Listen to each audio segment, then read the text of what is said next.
Most of the time you guys are hearing me call this coat hanger choke because that's what most people in English are going to call it. For those of you guys that are interested, for those dual purposes, to learning the actual traditional Japanese for the technique, but also if I'm in a tournament and I say coat hanger choke, that person who's getting coat hanger choke might go, oh, coat hanger choke, how do I counter that? I'm going to drop my elbow. But if I say kata hajime, like what? What are you talking about? We'll all know what I'm talking about, okay? It's a coat hanger choke. Kata hajime, translation, if I'm not mistaken, means single wing choke. So now we're going to move on to our series where we're going to rotate a little more. We're going to talk more, okay? There's only a couple chokes I can do that I have to uncommit and then approach here or here. There's a couple chokes. Those are involving me taking my hand out. Well, anytime, remember the drill we did at the start of class where I was the human backpack and he moved around and it was easy for me to kind of be like backpack Chris? As soon as I come over the shoulders to approach the throat, I might gain a decent play at the throat for more leverage, but what I do kind of leave myself shy on is, go ahead and corkscrew this side. He puts his head on the mat and he starts to turn out of my back control. Can I transition to the mount? Absolutely, but guess what? I just lost the back. The back is the best place to control somebody and to submit from. Think about this, I say this all the time to other people. You're in the shower, it's hard enough to wash the center of your back, or if your back itches, it's hard enough to scratch the center of your own back, let alone fight a trained fighter off the center of your back. So this is why we're always looking for the back guys, because it's hard for him to defend and it's easy for me to submit. That being said, the other two that we ran involved me being able to extract my arm and come up here, and there's pros and cons. Sometimes I might set this choke up and Adrian's like, no, so he chicken wings down, and I can't pull my hand out. That is also common. So for either of those two purposes, whether it's a control purpose or whether it's I want to run these different chokes, the series we're going to start running, the next two are going to involve me leaving my arm under and not having to go two hands over the shoulders. So there's going to be a very specific order. These are going to be collar or lapel chokes. The very first thing I'm going to do, we talked about our hand posture, protecting the choking arm. So watch what's going to happen. This arm, I'm going to make a hook with my hands. I'm going to make like a 3-inch transition in front of the collar. I'm going to open the collar so that I can get my other hand as cross-collar foregrip, as deep as I can. There is no such thing as too deep. Every once in a while I see people do this. Look at all the slack in this collar. I'm going to have to make up for that later. So when I can do this, I'm going to transition to a deep cross-collar foregrip. Open, thumb goes in, and I get my arm as far up as I can, and I make this grip. Now, this hand just open the lapel. All I'm going to do is open it back up, put my thumb on his chest. I'm going to reach across and grab this, okay?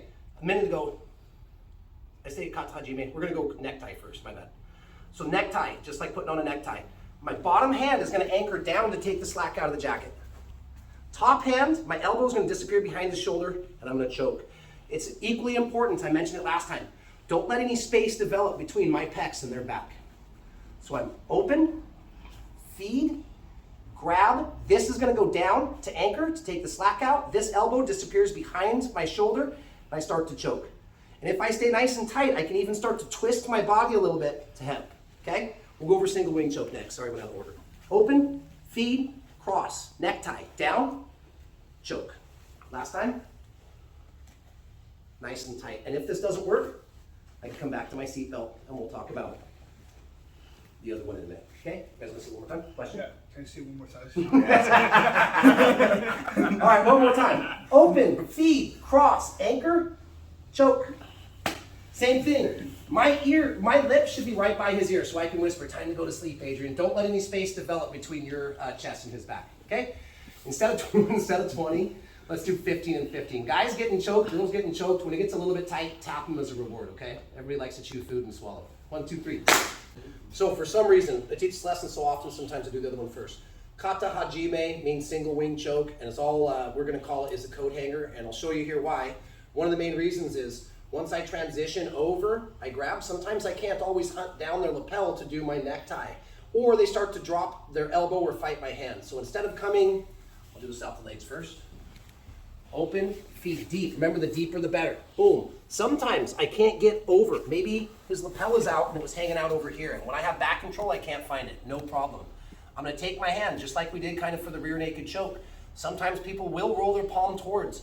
Here's the idea on this. I don't want to be inside of my elbow to his armpit and come over because he can have too much torque to drop your left elbow by your left hip and it wipes my hand off. See that? So when I come into this, I'll put the leg rides in just a second. I'm going to do the same feed. Open, feed, either I can't get his lapel, I don't know where it's at over here, maybe I can't find it, or I just want to transition to this. So as I bring my hand to the back of his head, watch my elbow. I'm going to bring the inside of my elbow to the inside of his elbow, and I'm going to put his elbow up high in the air. See how I'm making him raise his hand? See how my elbow is right by his elbow? If I leave my elbow by his armpit, the counter for this is easy. He drops his elbow down and it wipes my hand off the head. So the hidden trick to this choke, the coat hanger choke or kata hajime, is to get my inner elbow to his inner elbow and lift his arm up as high as possible. When my elbow's up here, it's hard for him to drop his hand down. If it's here, he can bring his hand down anytime. So now the full choke's gonna look like this. Don't worry, Adrian, I'll only show this twice. Same feed, guys. Open, feed deep. And a lot of times I'm opening this, but I'm also kind of pulling it down to eliminate all the extra slack. And I'm pushing his hands up, my hand up under his throat, and I get my good purchase on the grip. With this grip, guys, there's like 4 submissions that we're gonna run over the next couple days. This grip is king. As long as I get this, I have multiple ways to finish. I can come across for necktie, or as my hand comes up, what does my elbow do? Flares in the air. Feed, flare the elbow, palm the back of the head, and now this hand is pushing his head forward as this elbow is doing the same thing. It's not coming out here, it's disappearing behind him. So, open, feed, elbow high, low on the back of the skull, and I'm pushing his head forward and bringing the elbow back while taking my elbow and bringing it back behind him. Coat hanger choke. Okay? Any questions? I'll be around. Same thing. Let's go 15 times and 15 times. Ready? 1, 2, 3. I saw you almost ask. I don't know, the way Adrian smiles while you're choking him, I think he's enjoying it. All right, last one, guys. And I know we'll only have a few minutes to roll, but choking classes sometimes can be tough on your neck. Did your kids have school today? Yeah. Well, they want to go to sick with a doctor's appointment, so we didn't. I'm going to rotate a little bit more. Yeah, they're David Douglas. So everything's still the same, guys, except for the finish. Guarding the top hand, using my legs to squeeze, staying plated. I should be able to whisper into his ear. I'm going to open. This is the same progression we're going to run for like 4 chokes this week. I'm going to open, get my hand as deep as possible, make a good grip. Now we talked about necktie. Sometimes I can't get the necktie. Sometimes I can't get the single wing choke. Or it could just be that I want to slide right into my bow and arrow.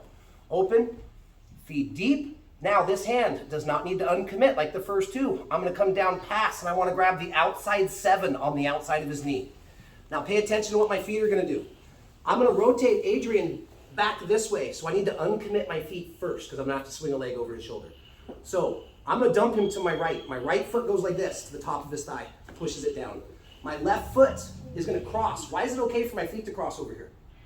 Because he can't get to my ankles. So just for a second, my feet are going to cross. Stomp, cross, and this is going to hook to keep his leg down. Now I need to actually create space, rotate off to the side to look in his ear, and this leg is going to make a giant circle over his shoulder. And the idea is I want to trap this arm from being able to come and help. Now I can start to tuck my elbow behind his neck, pull, pull, and put pressure. I'm kicking with this leg, pulling with this leg, and pulling with this arm. All right, here we go.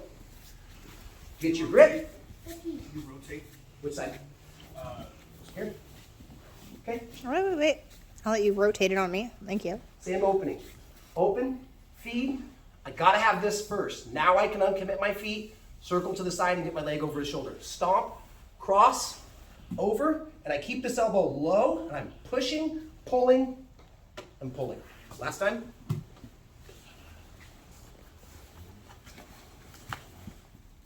Boom. And the more I pull this elbow down, the more it chokes my partner. Bow and arrow. We will explain this a little more detail on Wednesday, but this is a good one to finish on, then we can get a couple rolls in. Ready? 1, 2, 3. Bow and arrow.